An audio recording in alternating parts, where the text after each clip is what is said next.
Glória a Deus, aleluia. Senhor seja louvado em todas as coisas. Você pode sentar-se. Queria aproveitar esse momento para agradecer à igreja essa homenagem tão querida, que veio através da proposta feita pelo irmão Antero, que é vice-presidente da igreja, que esteve falando conosco aqui, e que foi votada amplamente lá na Assembleia, e que foi um carinho muito grande, muito especial. Muito obrigado. Em nome da Cleusa, minha esposa, eu agradeço. Muitos talvez não conheçam a minha esposa, porque ela está há 8 anos com uma enfermidade degenerativa chamada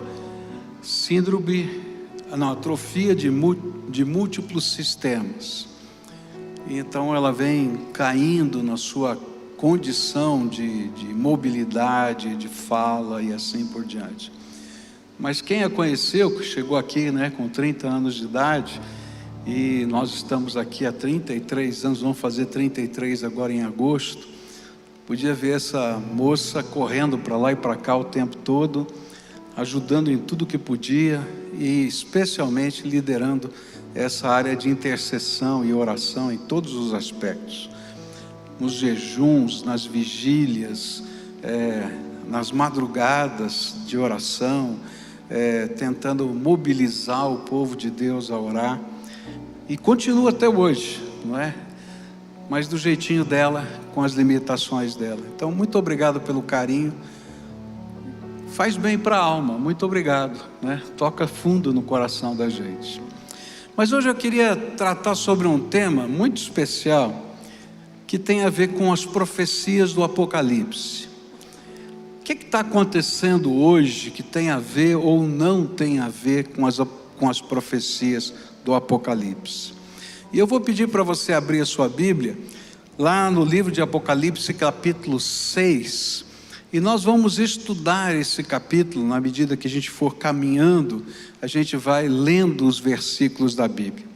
Mas antes de começar, eu queria desafiar você que está aqui, você que está aí em casa assistindo com a gente, a pedir ao Espírito Santo de Deus que lhe dê graça para ser tocado por Ele. Você concorda que a gente ore assim? Não é? Então vamos orar pedindo isso? Senhor, nesta hora, eu, meus irmãos aqui, e tantos outros espalhados pela face da terra, que hoje estão conectados conosco, nós estamos pedindo ao Senhor, vem com o teu Espírito Santo e ministra na nossa vida. Senão, Senhor, leremos textos apenas, e talvez tenhamos uma cultura bíblica, mas só seremos impactados pela tua palavra se o teu Espírito nos tocar. Por isso eu quero te pedir, vem, ó Espírito Santo, vem sobre nós com graça, com misericórdia, com poder, com entendimento. Vem, Senhor, com arrependimento, convencendo-nos para isso, porque só tu podes ministrar aos nossos corações. É aquilo que oramos no nome de Jesus. Amém e amém, Senhor. Desde o começo da pandemia, o tema que se encontra no capítulo 6 de Apocalipse não sai da minha mente. Eu vou e volto e leio e releio de novo, e esse texto tem ficado ardendo no meu coração. E já há algum tempo eu tinha o desejo de poder não apenas compreender o texto, mas tentar perceber que se aquilo que está lá relatado nas profecias tem alguma relação com aquilo que nós estamos vivendo nesses dias. E então decidi começar a estudar isso mais a fundo.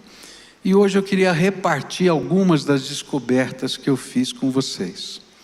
Primeiro eu preciso situar você no livro de Apocalipse, porque a gente está no capítulo 6, a gente está começando lá no capítulo 6, não é? Então nós estamos já com 1/3 do Apocalipse aí à frente. Mas o importante para a gente entender o capítulo 6 é saber o que está no capítulo 5. No capítulo 5 aparece uma imagem tremenda. O céu está chorando. E o céu está chorando porque tem um livro, o livro da história, o livro que fala do fim da história, das coisas que vão acontecer no fim. E esse livro está selado com 7 selos. E os anjos estão perguntando: quem é digno de romper esses selos e de abrir o livro da história? E esse é o contexto do capítulo 5. E aí então há uma descoberta maravilhosa nos céus. A descoberta é que o Cordeiro de Deus, Jesus Cristo, aquele que morreu e ressuscitou, e ele aparece nessa figura, morto e ressuscitado. E lembra que o Apocalipse, ele é feito, a linguagem apocalíptica, ela é feita de símbolos, de figuras, de imagens que são conectadas. E então esse Cordeiro de Deus que foi morto e ressuscitou, ele toma nas mãos o livro e começa a abrir os selos, porque ele tem autoridade para fazer isso. Então esse é o contexto, capítulo 5. E aí no capítulo 6 começa a abertura desses selos. O livro que tem esses selos que vão sendo abertos, contém todas as profecias do fim do mundo, que estavam guardadas, estavam seladas, que não podiam ser entendidas. E aí ele começa a revelar o que vai acontecer nesse fim do mundo, tá? E o interessante é que esses selos, à medida que vão se rompendo, eles vão mostrando para a gente que o fim não consiste em um único evento, mas numa série de acontecimentos que vão se sobrepondo ao longo da história. E o que está por trás de tudo isso é que o fim revela a ira de Deus sobre uma civilização rebelde. Revela o julgamento do anticristo e a destruição dos seus exércitos. Revela o julgamento divino dos poderes demoníacos que oprimiam o povo de Deus. E o estabelecimento pleno do reino de Deus. Portanto, o desatar dos selos retrata as forças que atuarão na história, pelas quais os propósitos de Deus relativos à redenção e ao julgamento serão transmitidos. E antes do julgamento final, Deus derramará uma série de maldições sobre os que se deixaram seduzir por esses poderes maus. Mas esses julgamentos, além de manifestar a ira de Deus, tem também como propósito promover o arrependimento, antes que venha o dia do juízo final, e aí seja tarde demais. Então, esse capítulo 6 é um resumo de toda essa história, e a gente vai tentar abrir os selos aqui. Agora, o triste de tudo isso é que depois que os selos são abertos, e a gente está lendo só o capítulo 6, daí no capítulo 7 vem a igreja que está trabalhando na terra, depois a igreja que está sendo perseguida. No capítulo 8 abre-se o 7º selo, começam a se tocar as trombetas que revelam os detalhes do fim do mundo.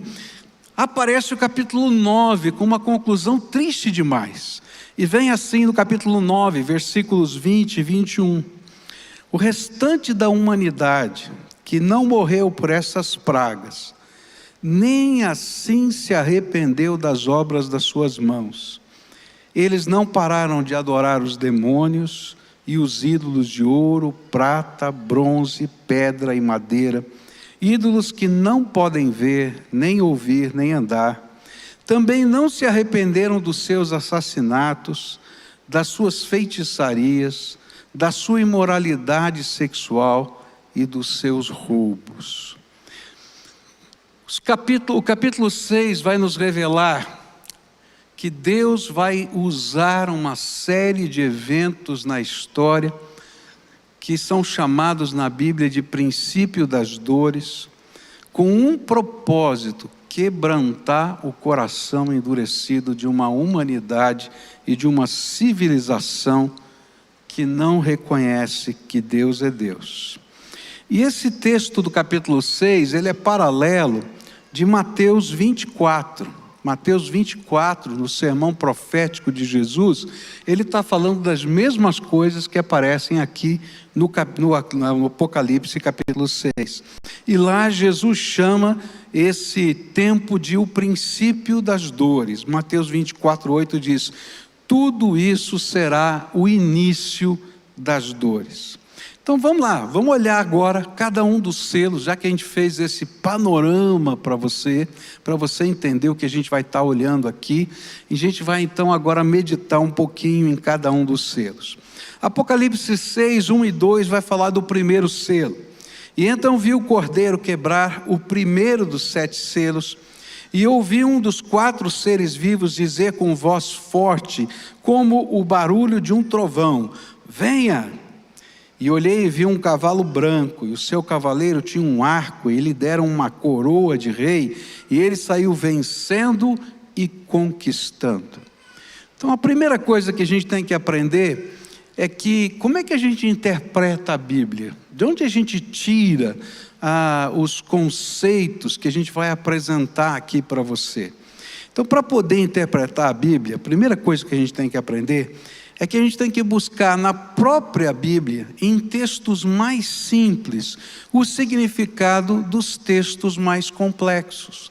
Porque a Bíblia ensina, explica a própria Bíblia. E quando assim nós fazemos, nós descobrimos uma coisa: que a cor branca que aparece nas Escrituras Sagradas, ela é símbolo de algo que está ligado à santidade de Jesus Cristo, do Deus Todo-Poderoso, do seu céu e assim por diante. Então tem vários textos aqui. Por exemplo, no capítulo 1, verso 14, o Cristo exaltado tem o seu cabelo branco. A pedrinha que representa o novo nome que só Jesus sabe e que Ele está dando para aqueles que têm o seu nome escrito no livro da vida, os salvos, é uma pedrinha branca. Os anciãos que estão com Ele lá nos céus estão vestidos de branco, fazem parte da sua corte. E aqui eu poderia enumerar pelo menos 10 outros textos que falam disso. E aí a gente pode entender que tem alguma coisa a ver com Jesus, esse primeiro selo. Outra indicação importante para interpretar isso aqui é que esse é o único selo que não tem nenhuma maldição. Ele só tem a ideia da vitória. E fica ainda mais fácil entender esse simbolismo quando nós comparamos com o texto paralelo que eu falei para vocês, que está no sermão de Jesus, em Mateus 24, versículos 14, e Marcos 13, verso 10, que diz assim: e este evangelho do reino será pregado em todo o mundo, como testemunho a todas as nações, e então virá o fim. E é necessário que antes o evangelho seja pregado a todas as nações. Então, o primeiro selo representa a misericórdia e o amor de Deus, que é justo e santo, mas Ele tem misericórdia. O que esses selos vão dizer é que esse mundo será julgado, mas antes de Deus julgar esse mundo, Ele, no seu infinito amor, concede uma oportunidade para que o homem que é digno do seu juízo possa ser salvo. E Ele coloca então a proclamação do Evangelho como meta prioritária da preparação para a vinda do Filho do Homem, da vinda de Jesus Cristo. E é por isso que o primeiro selo é o selo da pregação do Evangelho. Então, o fim começa quando o Senhor mandou toda a sua igreja ir por todo o mundo e pregar o Evangelho a toda criatura. E esse tempo, desde a primeira vinda de Jesus, sua morte e ressurreição, até a sua segunda vinda, estão aqui nesses selos. E nós temos uma missão. Por quê? Porque Deus está dando um tempo tremendo de oportunidade. E o tempo da pregação é hoje. O tempo da igreja sair vencendo para vencer é este. E se nós não aproveitarmos a oportunidade de Deus, quer seja no âmbito pessoal, salvação, consagração, pregação, sermos instrumentos de Deus, ou no contexto coletivo como igreja, realizar a obra missionária, esse tempo vai passar, porque o tempo, segundo a palavra de Deus, está próximo. A pregação que Deus está nos dando, a oportunidade de fazer enquanto os selos estão sendo abertos, porque essas coisas estão acontecendo simultaneamente, é uma bênção, porque ao mesmo tempo que vem juízos, que são advertências de Deus, tem misericórdia de Deus que está sendo anunciada. Por isso a gente precisa entender que o cavalo branco representa o cavalo da oportunidade que o Senhor nos dá, o selo da oportunidade que o Senhor nos dá, de junto com ele sairmos para conquistar através do seu amor e pregar o Evangelho. E o Evangelho é a nossa arma, e a coroa é símbolo da vitória que ele está preparando para todos quantos creem e confiam no nome do Senhor. Então aqui tem uma aplicação importante. Primeiro, aproveita a oportunidade antes que os outros selos venham sobre a tua vida. E segundo, se você já recebeu Jesus, então você é instrumento de Deus nessa terra para abençoar no meio das dificuldades que vêm quando os selos são abertos. Segundo selo, está lá no capítulo 6, versículos 3 e 4. Depois o cordeiro quebrou o segundo selo, e ouvi o segundo ser vivo dizer: venha! E aí saiu outro cavalo, que era vermelho, e o seu cavaleiro recebeu o poder de trazer a guerra ao mundo, a fim de que as pessoas matassem umas às outras. E ele recebeu uma grande espada. A palavra de Deus nos ensina que o período que antecede o fim, chamado de princípio das dores, revela uma condição permanente de conflitos entre os homens. É interessante entender que antes do fim vão surgir muitas guerras. Não será uma, serão muitas guerras, tá? E essa condição faz parte desse juízo que Deus está permitindo que venha sobre a terra.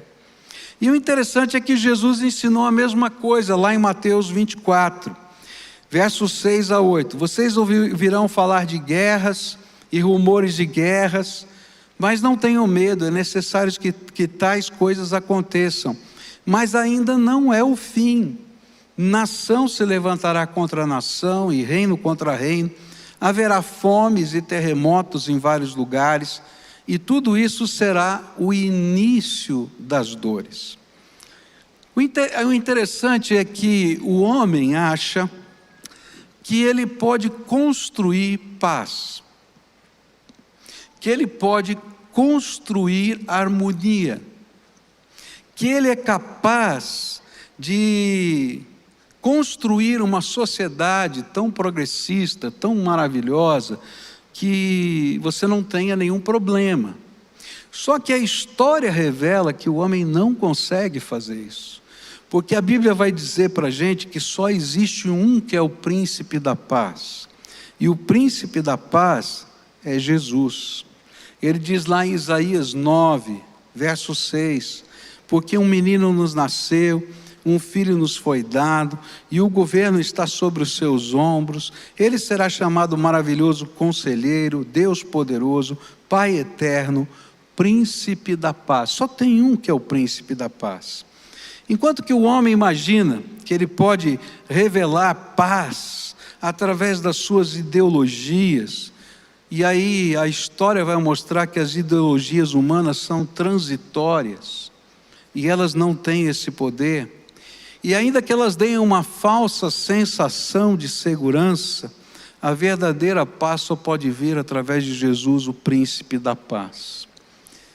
Eu fico pensando um livro que li há muitos anos atrás, um livro chamava-se A Nova Classe, era de um desiludido com o marxismo, e ele disse: olha, fiz parte da revolução no meu país, e a gente achou que ia construir uma nova sociedade, mas eu descobri que quando nós derrubamos a burguesia, nasceu uma nova classe, que eram os membros do partido, que faziam as mesmas coisas que os burgueses que nós condenávamos faziam antes de nós assumirmos o poder.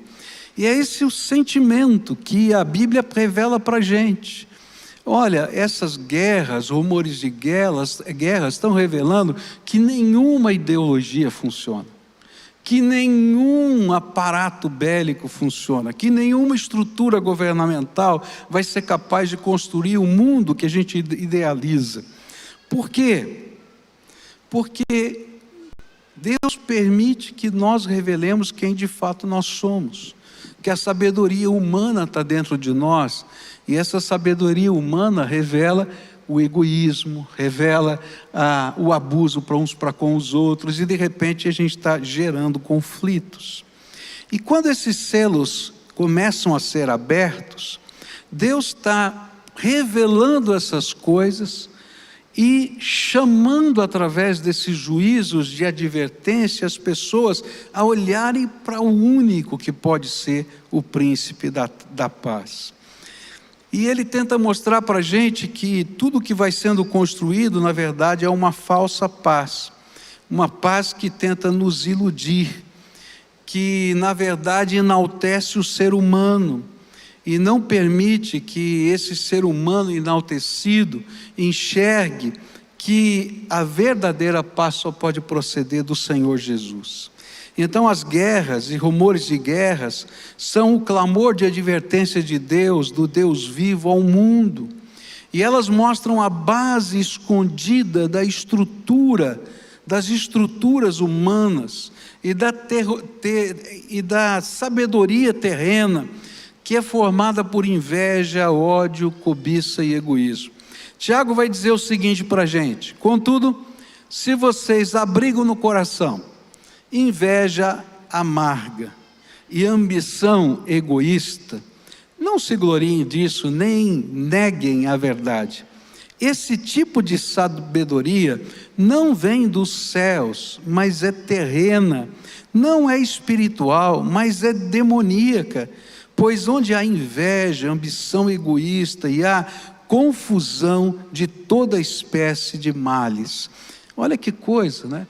A gente fica olhando no meio de uma pandemia, né? Você vê desvios de dinheiro da saúde na construção dos hospitais de campanha, gente morrendo nesse país e gente querendo enriquecer. Você vê desvios na compra de respiradores, você vê desvios, você fica pensando, mas que tipo de sabedoria está governando? E sabe, a gente olha para isso e vê que não acontece só aqui, acontece no mundo inteiro.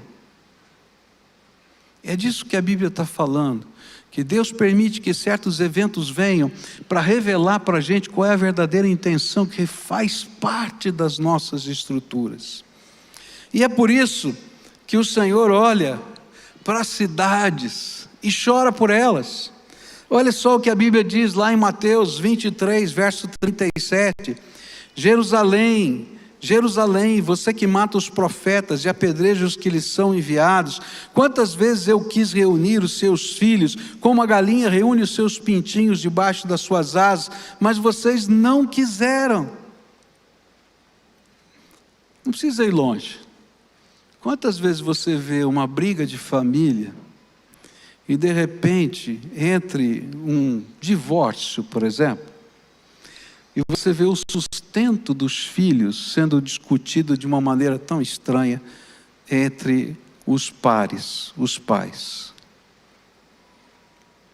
Terceiro selo.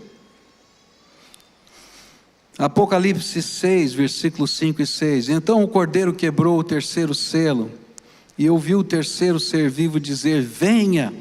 Olhei e vi um cavalo preto, o seu cavaleiro tinha uma balança na mão, e ouvi o que parecia ser uma voz que vinha do meio dos 4 seres vivos e dizia: 0,5 quilo de trigo custa o que vocês ganham num dia inteiro de trabalho, e 1,5 quilo de cevada custa a mesma coisa. E não misturem água no vinho, nem falsifiquem o azeite. Aqui é interessante porque esse cavalo vai dizer que o preço das coisas vai ficar proibitivo. 1 quilo por um dia de trabalho. E esse selo refere-se à grande dificuldade econômica e à desigualdade de distribuição de renda. Olha só, durante esse tempo, antes da volta de Jesus, essas coisas vão acontecer. É isso que Jesus ensinou e que o Apocalipse está ensinando. Não que não existam alimentos, é disso que ele está falando. Mas a ganância dos homens vai fazer com que as pessoas sofram. O vinho e o azeite não faltam na casa do poderoso, mas falta o trigo na casa do pobre. E ainda quando ele vende o vinho e o azeite, ele vende batizado. O que a palavra de Deus está nos ensinando é que a injustiça da desigualdade social, da fome, da carestia, da escassez, é um juízo de advertência para que haja conversão e bênção do Senhor sobre a terra. É interessante porque a gente vai encontrar períodos na história em que estes selos são atenuados. E essa é uma coisa interessante para a gente entender. O que é que atenua esses selos? É quando vem um avivamento sobre a terra. Porque o avivamento não é apenas um tempo em que muitas pessoas se convertem, mas é um tempo onde a cultura é mudada pelos valores da palavra de Deus. E o interessante é que quando a cultura é mudada pelos valores da palavra de Deus, esses novos valores ficam incutidos até em novas gerações, durante anos, mesmo depois quando que o avivamento tenha passado. É interessante isso porque quando a gente ouve as histórias dos avivamentos, a gente vai descobrir, por exemplo, que em determinadas regiões da Inglaterra, onde o grande avivamento passou, os policiais não tinham o que fazer. E então, eles formavam quartetos. E eles cantavam nas esquinas das ruas, porque não tinha ninguém para prender. As cadeias estavam vazias, porque a cultura tinha mudado. E as pessoas tinham sido transformadas pelo poder do Evangelho. E aí alguns desses selos, eles deixam de ter a força e a veemência num determinado tempo. Como se naquela região do mundo houvesse uma preservação por causa do poder do Evangelho de nosso Senhor Jesus Cristo. Eu me lembro de uma viagem que eu fiz, e nós chegamos no interior, na Europa, numa cidadezinha no interior, e nós chegamos numa loja e não tinha ninguém para atender. E tinha lá uma plaquinha. E aí o guia turístico disse assim: olha, você pode pegar o que você quiser da loja, e você coloca o dinheiro na caixinha, e tira da caixinha o troco e vai embora. E aí o bando de brasileiros que estava com ele olhou um para o outro e disse: meu Deus do céu, que é isso? Isso aqui não funciona. Ele disse: funciona aqui, ninguém pega nada, faz parte da cultura. E aí quando a gente for estudar um pouquinho a história daquele local, a gente vai ver que anos atrás, muitos anos atrás, o avivamento tinha passado por aquele lugar, e as pessoas tinham sido transformadas nos seus valores, e mesmo depois do avivamento ter passado, os valores foram incutidos nas próximas gerações. Sabe o que é que detém esses selos?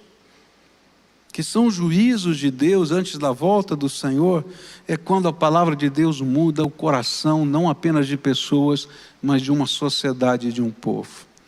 Mas sabe o que é triste? É o que está escrito outra vez lá em Apocalipse 9, versos 20 e 21. O restante da humanidade que não morreu por essas pragas, nem assim se arrependeu das obras das suas mãos. Eles não pararam de adorar os demônios e os ídolos de ouro, prata, bronze, pedra e madeira, ídolos que não podem ver, nem ouvir, nem andar, e também não se arrependeram dos seus assassinatos, das suas feitiçarias, da sua imoralidade sexual e dos seus roubos. Os juízos de Deus têm causa. E aqui a Bíblia vai dizer que a causa desses juízos é quando a gente troca Deus por outras coisas. E ele chama isso de idolatria. Tem a ver com as feitiçarias, quando a gente, em vez de adorar a Deus, busca entidades, sejam elas quais forem, para tentar controlar as forças do universo, sem entender que só há um que é o Todo-Poderoso, Senhor do céu e da terra. E aí nós passamos a adorar sem saber demônios.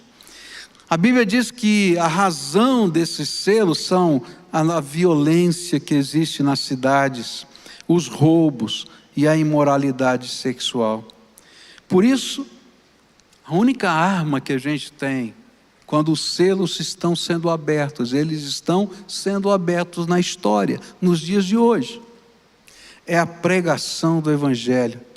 Uma pregação urgente, para que pessoas se convertam, mas na medida em que elas se convertam, haja mudança no jeito de ser da própria sociedade, da família, das cidades, em todos os âmbitos, para que de fato o Senhor possa deter estas coisas que estão como que chamando ao arrependimento. Quarto selo, Apocalipse 6, versículos 7 e 8, diz assim: depois o Cordeiro quebrou o quarto selo, e ouvi o quarto ser vivo dizer: venha! E olhei e vi um cavalo amarelo, e o seu cavaleiro se chamava Morte, e o mundo dos mortos o seguia. E estes receberam poder sobre a quarta parte da terra, para matar por meio de guerras, fome, doença e animais selvagens. O quarto selo poderia ser chamado de a morte desnecessária, ou a morte que poderia ser evitada. E aqui ele refere a morte pela violência, de todas as formas, assassinatos, guerrilhas, revoluções, guerras. Ele fala da morte que vem pela fome, regiões do mundo debaixo de fome, enquanto outras jogam fora os alimentos excedentes. Por isso que é a morte desnecessária. Ele fala de pestes, doenças, facilmente transmissíveis. E eu acho que tem a ver com a pandemia, não tem? Mortandade infantil. E o texto nos afirma que ao longo da história, e isso que a gente precisa entender, ao longo da história, 25% da humanidade morrerá desnecessariamente na face da terra.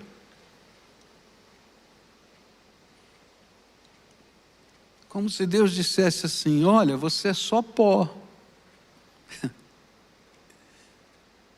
Eu acho que uma das coisas difíceis para a gente entender é que nós somos só pó. Você sabe quanto tempo você vai viver? Eu já disse, né, aqui, que eu não quero saber quando é que eu vou morrer. Você quer saber ou não? Eu quero viver até o último dia sem saber. Senão eu vou ficar marcando aqui, falta menos tanto. Vai ser horrível. Deus é sábio, né? Ele não fala para ninguém. Mas ele está dizendo: olha, a finitude do ser humano é um apelo que eu estou fazendo para toda a humanidade. Como se ele estivesse dizendo, que está lá em Amós, capítulo 4, verso 12.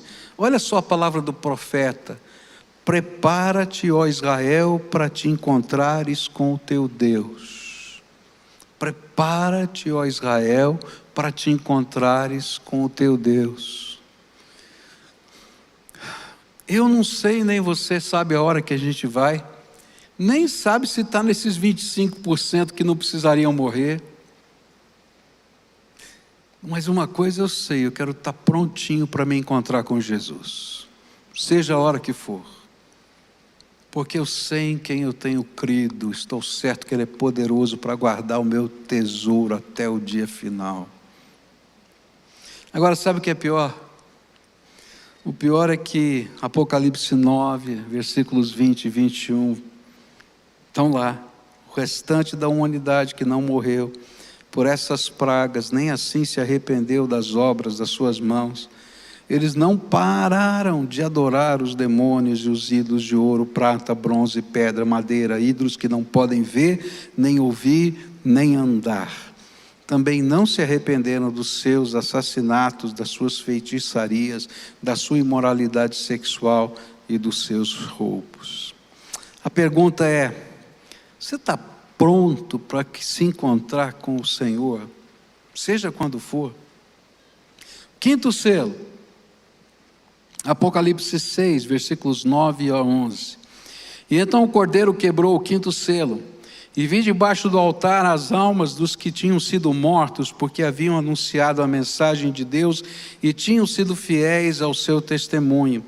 E eles gritavam com voz bem forte: ó Todo-Poderoso, Santo e Verdadeiro, quando julgarás e condenarás os que na terra nos mataram? Cada um deles recebeu uma roupa branca, e foi dito a eles que descansem um pouco mais, até que se completasse o número dos seus companheiros no trabalho de Cristo, que eram seus irmãos e que iam ser mortos como eles tinham sido. E este selo nos revela o tipo de batalha que a igreja está vivendo.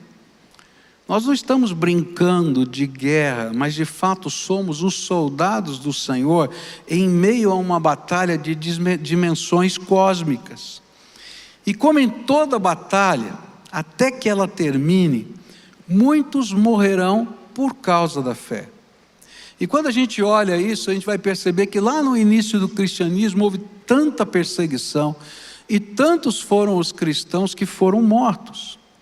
E até hoje, em tantos lugares do mundo, a gente vai encontrar muitos cristãos sendo perseguidos e mortos. A questão de 2 ou 3 semanas atrás, eu recebi do nosso irmão Eliezer, um e-mail, acho que foi um WhatsApp, falando da morte de um missionário que você participa do sustento quando você está apoiando as missões na Índia, que foi morto por causa da pregação do Evangelho, por radicais indianos. E a Bíblia vai dizer que na grande tribulação, que vai acontecer lá no 7º selo, o anticristo vai lançar todo o seu furor contra a igreja, na forma de uma perseguição como nunca antes ocorreu. E Jesus definiu a nossa batalha da seguinte maneira: Mateus 24, versículos 9 a 13. Então eles os entregarão para serem perseguidos e condenados à morte, e vocês serão odiados por todas as nações por minha causa. E naquele tempo muitos ficarão escandalizados, trairão e odiarão uns aos outros, e numerosos falsos profetas surgirão e enganarão a muitos. Devido ao aumento da maldade, o amor de muitos esfriará, mas aquele que perseverar até o fim será salvo. O que Jesus está nos advertir é que durante o tempo em que o Evangelho estiver sendo pregado em toda a terra, vencendo para vencer simultaneamente, o mal vai crescer. E a cada dia a batalha será mais renhida, sem descanso, até a volta do Senhor. Alguns vão morrer por causa do Evangelho. Outros serão perseguidos por causa do Evangelho. Outros serão odiados por causa do Evangelho. Alguns vão se escandalizar de Jesus por causa dessa perseguição. E os crentes serão tentados a não vivenciar um amor fraternal por causa da perseguição. porque vão ter vergonha dos seus irmãos. E alguns vão até odiar os seus irmãos. E o pior é que falsos profetas, no meio do cristianismo, vão surgir. E eles vão pregar falsas doutrinas, para que as pessoas, atenuando o compromisso do Evangelho, o compromisso com Jesus e fazendo o Evangelho ser palatável para aqueles que perseguem o Evangelho, de tal maneira que a igreja deixa de ser sal da terra e luz do mundo. Por isso a Bíblia diz que o amor de muitos vai se esfriar, porque eles serão seduzidos por esse amor do mundo. Queridos, eu tenho visto nos meios sociais, aí nas redes sociais, algumas palavras de crentes, de pastores, de líderes, de duas uma, ou não conhecem a palavra de Deus, ou realmente estão perdidos. Eu ouvi de um que dizia que a gente não tem que se preocupar com a santificação, o que importa é ter Jesus no coração, o resto não vale mais nada. Mas a Bíblia diz exatamente o seguinte: se você tem Jesus no coração, você tem que viver a santificação, porque pelos seus frutos vocês conhecem. Mas Jesus faz uma promessa, e a promessa de vitória. E essa vitória não é física, não é de ausência de sofrimento, mas de vitória eterna, aos que apesar de tudo isso permanecerem firmes. Mas aquele que perseverar até o fim será salvo. Eu quero dizer para vocês que esse é o tempo que nós estamos vivendo. E aquilo que a palavra de Deus está dizendo lá em Apocalipse e também em Mateus é para mim e para você. Porque nós estamos sendo perseguidos. Pode ter certeza disso. Eu não tenho dúvida nenhuma. Você tem? Há umas semanas atrás eu falei de uma deputada, não é, se eu não me engano, sueca, que está sendo acusada de 4 anos de prisão, porque tuitou um versículo da Bíblia que condena o homossexualismo. Ela simplesmente copiou e colou. E a pergunta é: você está pronto a ser fiel até a morte? Mas o Senhor nos lembra nesse texto que o sangue inocente clama aos ouvidos de Deus por justiça. Isso está claro na palavra de Deus. Meu tempo não permite ler tantos textos, mas lá em Gênesis, não é? Diz: a voz do sangue do teu irmão está clamando a mim desde a terra. Em Números 35, 33, Deuteronômio 32, 43, Lucas 18, 7 e 8, vai falar de que Deus vai julgar isso. O Senhor vai retribuir. Por isso a causa não é nossa, é de Deus. E por isso nós podemos descansar na sabedoria de Deus. Por isso nós podemos saber que as vestes brancas da sua glória já têm sido dadas aos servos de Deus, e nós não precisamos esperar o Senhor, nós não precisamos temer, porque o Senhor imediatamente após a nossa morte dar-nos-á a sua glória. Porém, e aqui eu acho tremenda a bondade de Deus, na mesma intensidade que o sangue clama por justiça, o sangue de Jesus oferecido para a remissão dos nossos pecados clama por perdão. E é por isso que o Senhor determina um tempo de espera, para que se completem o número dos seus irmãos, e dando assim uma custosa oportunidade para a salvação. Custosa, porque não é só o sangue de Cristo, mas nós faremos parte desse processo com essa morte no meio desse tempo.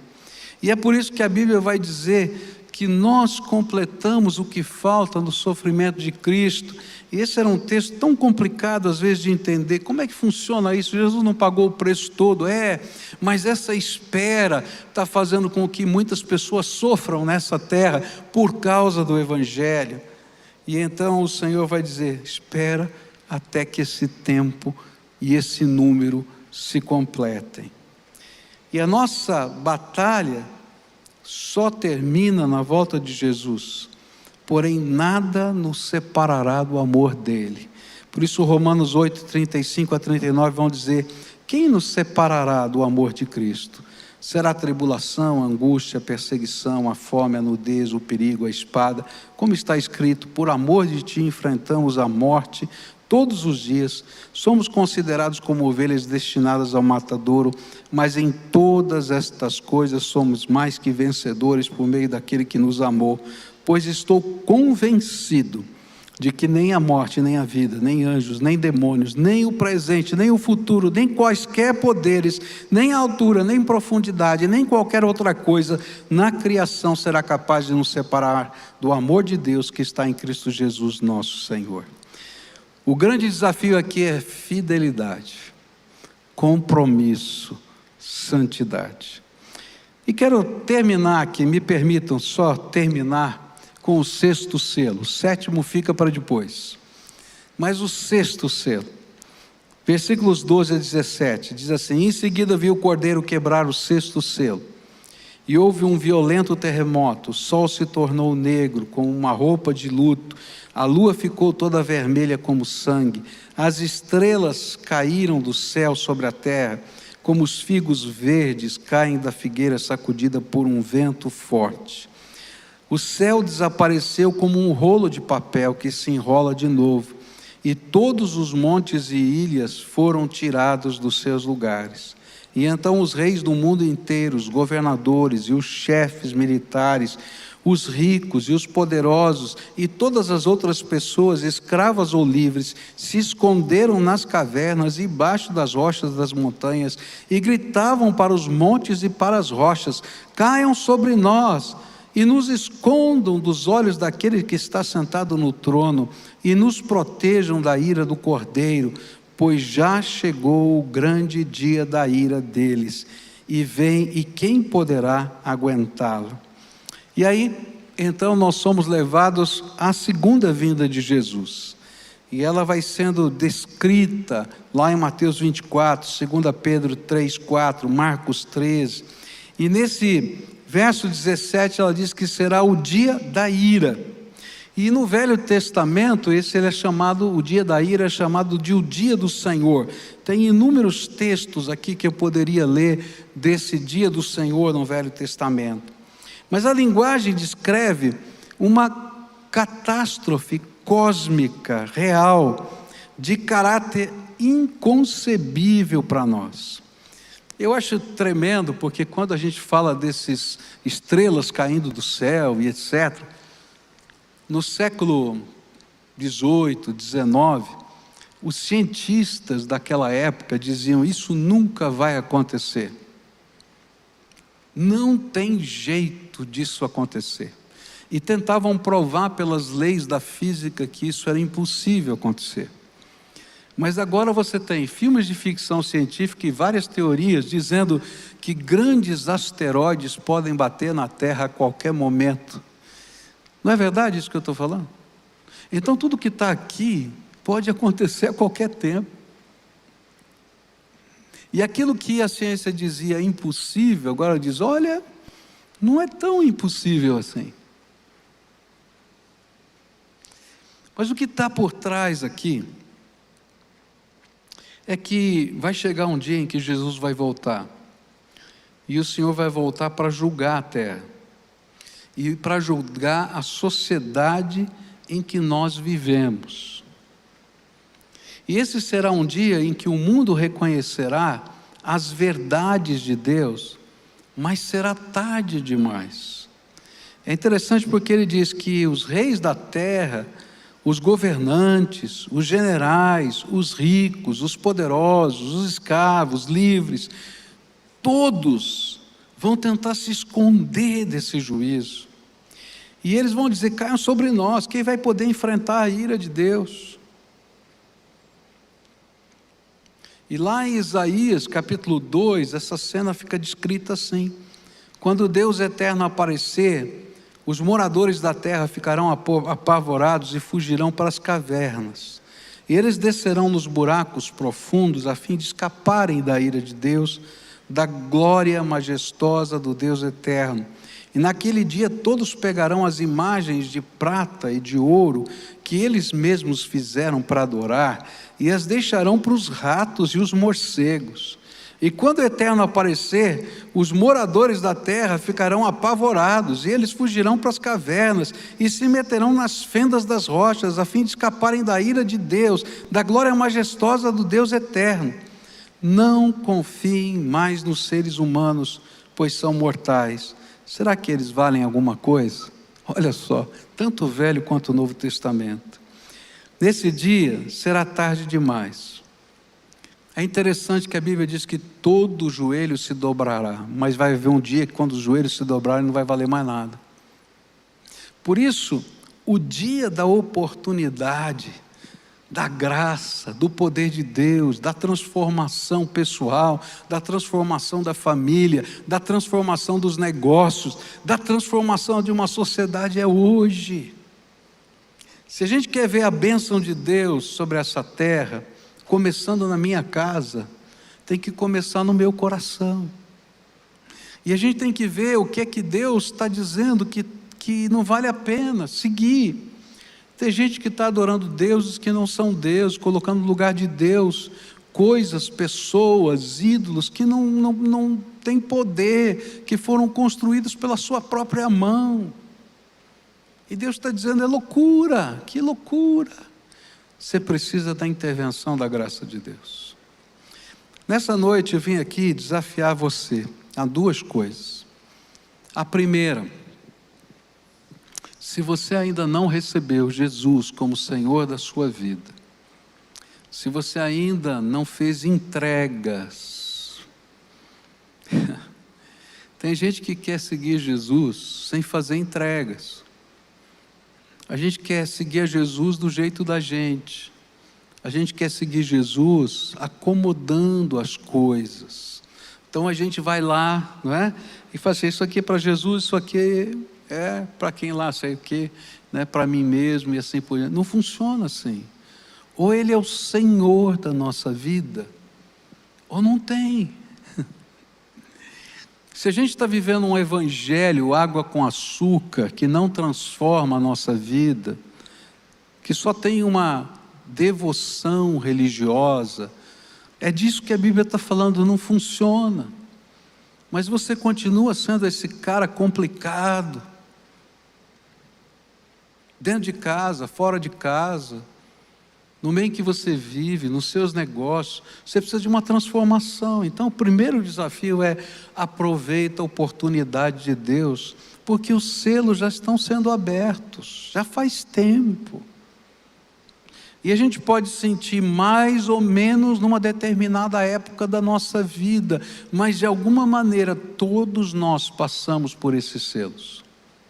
Por isso nós precisamos da graça de Deus. Tem outro jeito. O segundo desafio é: se você já um dia colocou a sua vida nas mãos do Senhor, mas está vivendo uma vidinha morna. Sabe o que é vida morna? Sem compromisso, sem entender que Deus quer usar a tua vida para fazer diferença nessa terra. Sem se apresentar no batalhão de Cristo. A gente não vence na guerra, essa guerra, com ira, com palavra de ódio, com coisas assim. Não é assim que a gente vence. A gente vence no poder do Evangelho, no amor de Jesus, na intercessão, na oração, nos milagres que Deus faz na nossa vida e na vida dos outros. E Deus está nos chamando muito mais do que ser um ativista de uma causa, para ser um instrumento da graça e do poder de Deus nessa vida. Então nessa hora eu queria convidar pessoas que, primeiro, queiram receber Jesus como Senhor e Salvador da sua vida. Eu achava que estava seguindo, Mas hoje, ouvindo a palavra, eu vi tantos aspectos aqui na minha própria vida que não condizem com isso que está nas Escrituras. Então tenha coragem de se dobrar a Jesus hoje, porque um dia você vai ver. Eu acho forte aquela expressão de Isaías, né? Que vão pegar os ídolos e jogar para os ratos e para os morcegos. É uma figura de linguagem, dizendo, não vale nada. Agora eu entendi. Mas às vezes o Espírito Santo já está falando isso com você há tanto tempo.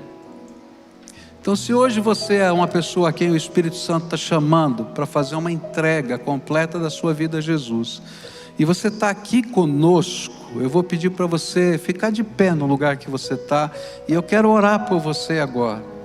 Então, se você está aqui conosco, onde você estiver, vai ficando de pé aí no lugar em que você está. Hoje o Espírito Santo falou comigo e eu quero colocar a minha vida no altar de Deus. Que Deus te abençoe, meu querido. Que Deus abençoe, que Deus abençoe, que Deus abençoe, que Deus abençoe. Louvado seja Deus. Que Deus abençoe você. Que Deus abençoe, minha filha. Que Deus abençoe. Aleluia. Pode ficar de pé, não tenha vergonha não. Porque é melhor a gente se envergonhar diante dos homens do que se envergonhar diante do Senhor. Porque Ele está dizendo, né, que aqueles que têm a coragem de confessá-lo diante dos homens, Ele confessa diante do Pai eterno. Que Deus abençoe você, filha, que Deus abençoe, viu?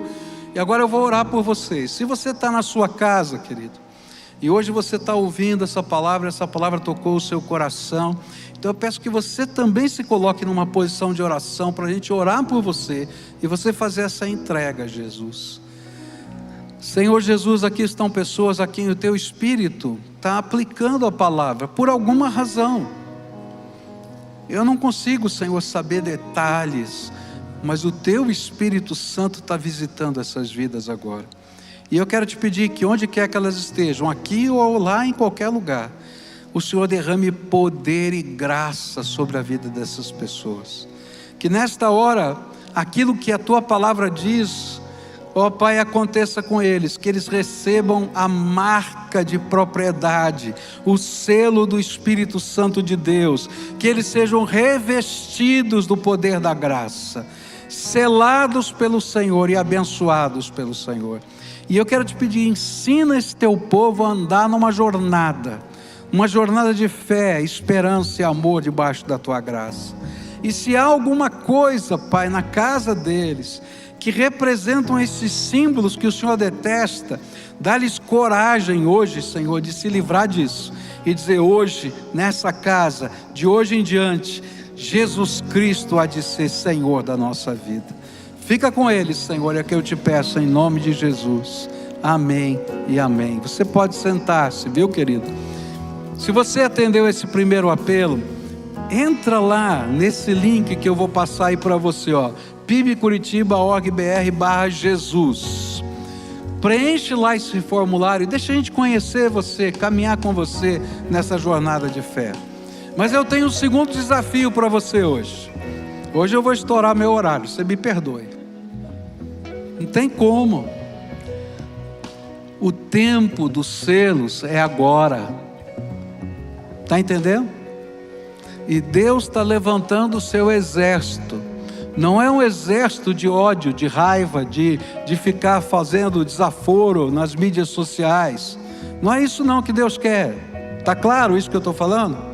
É um exército que no amor de Jesus leva a palavra da misericórdia de Deus, mesmo que isso lhe custe a vida. É um exército que ama, como Jesus ama, as ovelhinhas perdidas. É um exército que ora, que intercede, que visita, que cuida e que leva uma palavra transformadora. E tem muita gente morna, acomodada, e o Senhor está dizendo, quero levantar o meu exército, porque o tempo é agora. O tempo é agora. E se você é essa pessoa que o Senhor está dizendo, levanta, desperta tu que dormes, está na hora. Então fica de pé agora, porque eu quero consagrar você para essa missão. Vai ficando de pé, aqueles a quem o Espírito Santo está falando. E eu vou consagrar você para essa missão. E toma cuidado, porque o Senhor vai querer te usar essa semana. E eu quero dizer para você, não vai ser confortável não. Não vai ser confortável, você vai ter que revelar o amor de Jesus de alguma maneira. E sabe, a gente só revela o amor de Jesus quando a gente se doa, quando a gente abre mão de alguma coisa. Então o Senhor vai colocar você numa situação que você vai dizer: Senhor, estou entendendo, estou entendendo. Posso orar por você agora? Senhor, derrama graça sobre esse teu povo agora, derrama graça sobre o teu povo, e que nesta hora o teu Espírito esteja revestindo de poder esses teus filhos, e que eles sejam, Senhor, instruídos na tua graça, revestidos no teu amor, e instrumentos poderosos aonde o Senhor os enviar. É aquilo que oramos em nome de Jesus. Amém, amém. Agora, todo o povo de Deus de pé, e nós vamos fechar esse momento de uma maneira preciosa. Você tem aí nos seus bancos o pão e o vinho. E esse pão e esse vinho representam o corpo e o sangue de Jesus, que verteu o sangue lá na cruz, que doou-se inteiro por nós. E quando a gente estiver partilhando desse pão e desse vinho, a gente vai estar dizendo: Senhor, esse compromisso é para valer, assim como o seu compromisso comigo foi para valer. Vem aqui, Marcílio, venha nos conduzir nesse momento.